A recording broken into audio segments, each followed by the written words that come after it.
All right, Ian. Atari 2600 news. We don't cover Atari 2600, the golden era, golden age of video games. So there's going to be a new startup company from some older developers. That's right.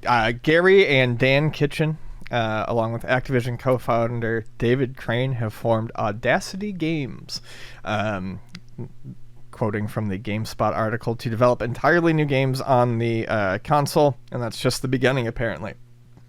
So they're going to be focusing on creating boxed physical game retail products that you can purchase and use on your 2600 new games.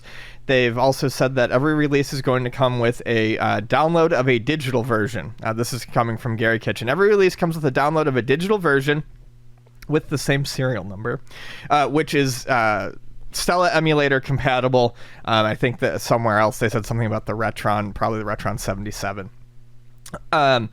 Stella is like the big Atari 2600 emulator. I remember, that thing has been around forever. I remember using it alongside Nesticle back in like 97, 98. Oh, really? Yeah, it's been around for ages.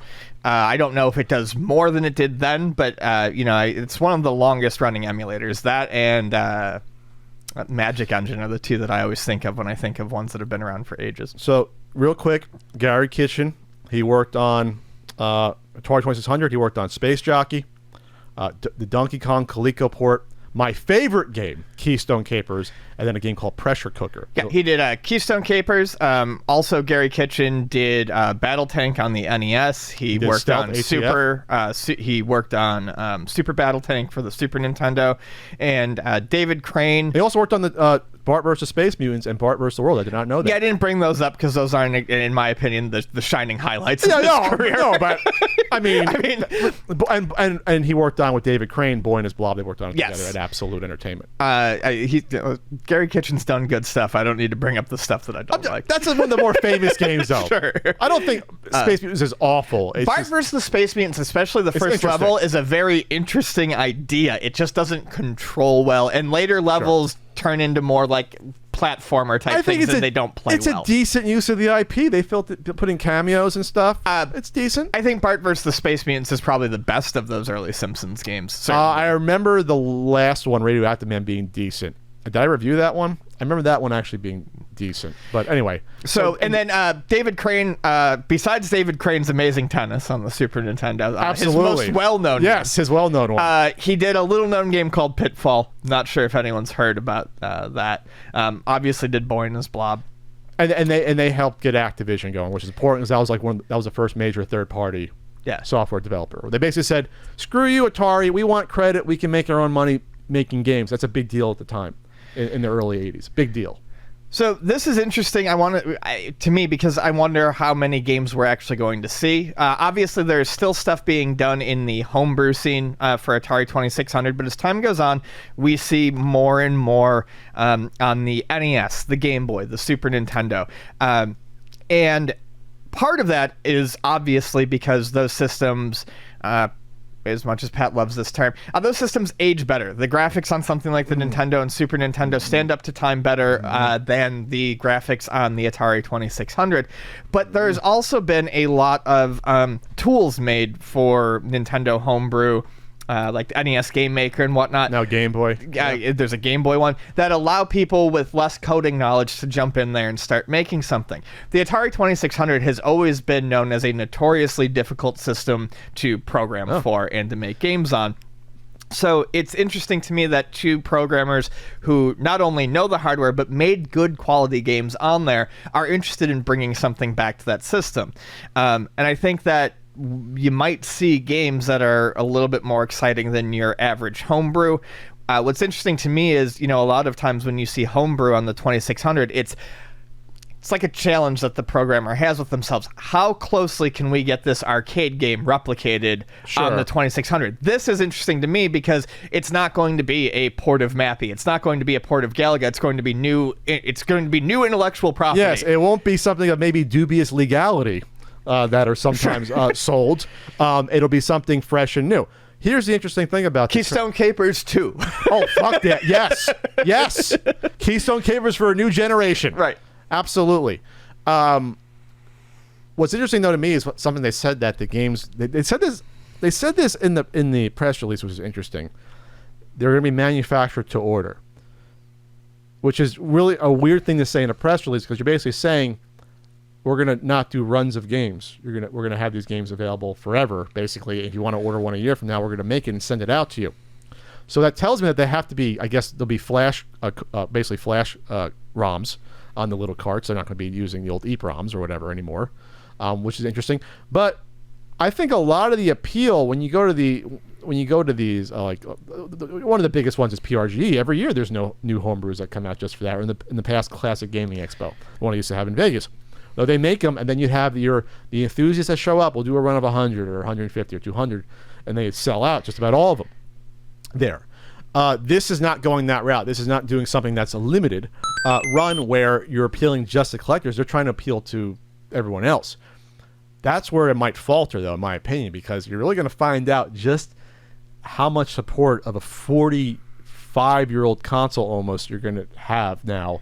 You know, how many people are really be that enthusiastic enough to buy these games, especially the cartridges. I almost would think that, I'm not telling you how to, you guys are legends, Gary, David, but if you kept it to where we're going to do like a pre-order and that's it, I think you would end up actually selling more because you get that FOMO people. The FOMO people would jump in more. Sure. But I think the make them as you go. I personally prefer that. You're right. As a business, you're going to catch the FOMO people and probably sell more.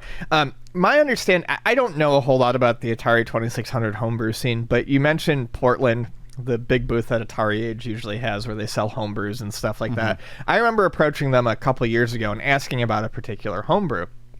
And someone there being like, oh, we don't have that currently.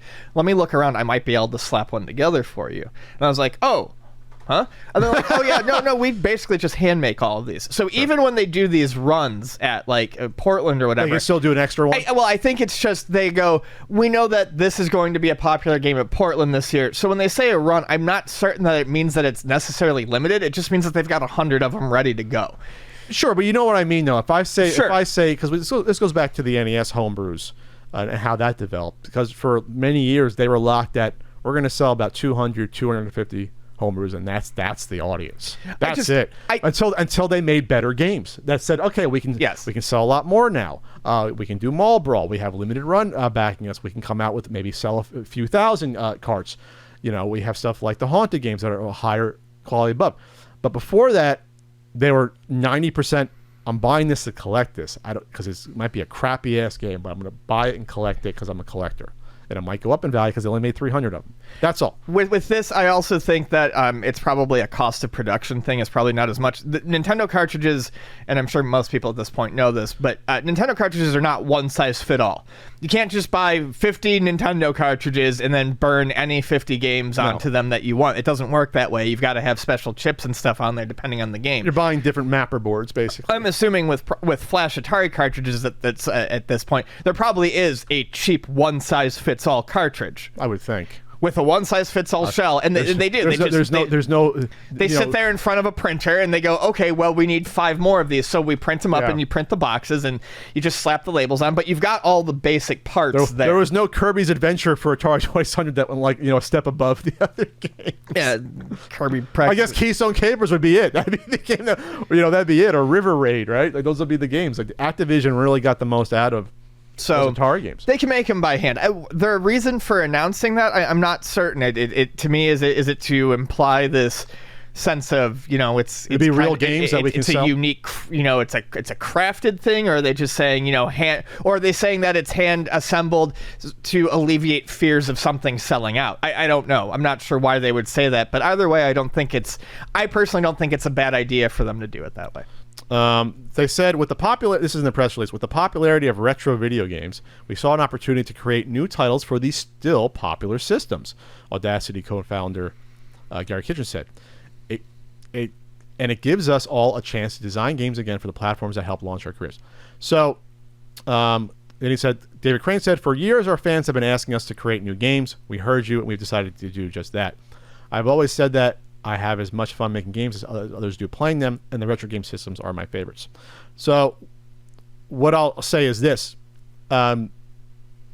This gets you more attention, I think, than just doing, we're going to do a Kickstarter for a game. Which, by the way, David, Gary, you should still do a Kickstarter for a game. If you come up with a new game, I still think because that's free advertising, you should still do that. Sure. And set the goal just really low. But instead of coming back and being like, we're doing a game, saying you're doing a whole company is going to create a much bigger splash. Sure. You instead of this being this is a fun thing we're doing because COVID times, it shows a bit more dedication to it, and it implies that there's going to be a pretty good amount of content coming from this company. Every game is manufactured to order, and each copy is customized with a unique serial number. Every game connects to the internet through your connected mobile device for registering high scores. So that's interesting. I guess the digital one, not the one you plug into your Atari. Probably not. Unless you get that old Atari modem thing. What the hell was that called? Gives the players a chance to earn a physical high score patch like those from the golden era of 2600 games. That's cool. A cool idea. I like that. That's I a cool always idea. like those patches. Now you're selling me something, Gary and David. Now you're selling me something. Thanks for being in the video game years, David, by the way. He was in those early episodes, remember? Didn't get Gary in those. And it comes in a full color box with colored label and printed manual to add to your game collection. See, game collection. I get it. I like it in theory. I hope you don't misstep, guys. I like it in theory. I'm interested because these are guys that know the hardware. I think I'm more interested in what I'm actually going to watch them more closely now with what they do than I've watched them in the past 10 years, because them moving on and creating games in the same space that everyone else does, sure, they've got experience, but these guys particularly know the Atari, so they can make it do interesting things. I'm interested in seeing what more they can squeeze out of the Atari, I guess, is what I think the restrictions of the 2600 are going to make this a more interesting venture. You know what? Maybe these OGs got a chip on their shoulder. Be like, you know what? We see the other homebrews come out and they ain't shit. We can do it better, right? And we got something to prove. We got some gas left in the tank, Ian. I mean, we do, but I mean, like they do, and they can have some good. Maybe they had some ideas in their notebooks from '84 sitting there, and the game crash happened. You know what? We're going to do this game. So we're gonna go Keystone Capers: The Revenge. We're gonna do that. I will buy the Keystone Capers. I will buy it if there's a Keystone Capers. I will buy the Keystone Capers too. The Search for More Money. I will buy that.